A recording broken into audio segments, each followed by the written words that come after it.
Thank you. To continue the discussion, we're joined now by political analyst Shawn Donahue. Shawn, thank you so much for joining us over Zoom tonight. Let's just continue this.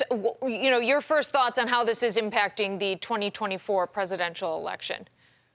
Well, I think that one of the things that we've seen with this indictment, as well as with the indictment in Manhattan with Alvin Bragg on the hush money payment, is that it has seemed to strengthen Trump's position within the Republican primary contest. We've seen his numbers continue to go up.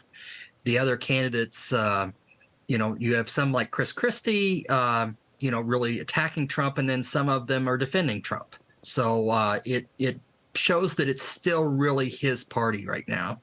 Are you surprised by the numbers this early in? Obviously, the approach that Donald Trump is using on the campaign trail, and you could see it as evidence tonight in Bedminster during that speech, his first since being arraigned in federal court there in Miami. But I'm curious if you think that obviously it's making the mark. Does he continue down that same line of campaigning because it's been effective so far? But then you have the court case that's paralleling that campaign.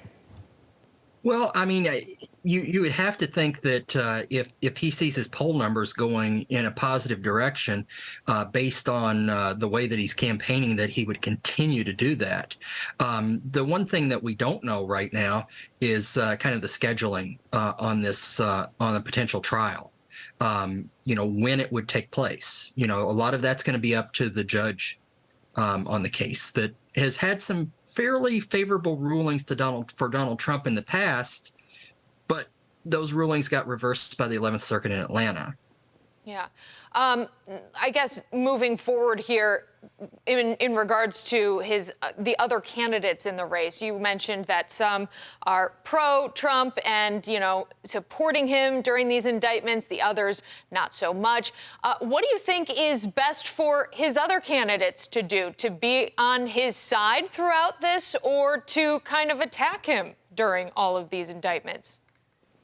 Well, that kind of remains to be seen. I think it's an excellent question. I think that what you see is that he has a very strong hold over Republican primary voters. So I think that some of the challengers to him are kind of in the difficult position where they don't want to attack him because they think that it would rebound on them. To be talking about Donald Trump negatively. But then on the other hand, if you're not attacking him or something, how do you eat into his lead? So it's a real conundrum for a lot of his opponents in the primary. And we've seen some of his opponents in the primary just seem to be where they are kind of all over the map, like Mike Pence and Nikki Haley, and kind of are trying to play both sides. Shawn, each and every day through these cases, both even at the state level and certainly at the federal level, this is all history-making stuff. This is precedent-breaking. All of it is, or precedent-making, rather. I'm curious, as a professor in the political science department there at the University at Buffalo, all of this is so historic and so different. Is it changing, or how is it affecting your guys' department, the discussions within your department, how you're teaching class? You have a heck of an opportunity here to get across history in the making to your students. How has this affected your delivery? Well, I was just going to mention that, in the spring semester, I had taught my constitutional law class here at UB. And, we had gotten into some of the stuff about Richard Nixon, but also some of the stuff about Donald Trump, where I was kind of letting the students know that, one of the reasons because I was teaching it when you had the indictment in Manhattan.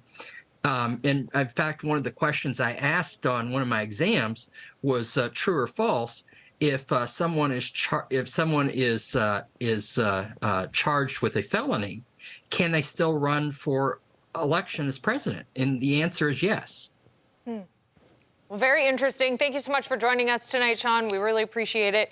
Sure. I'm sure we will talk to you in the future, down the road, as this all plays out. My pleasure to join you this evening. Thanks, Shawn.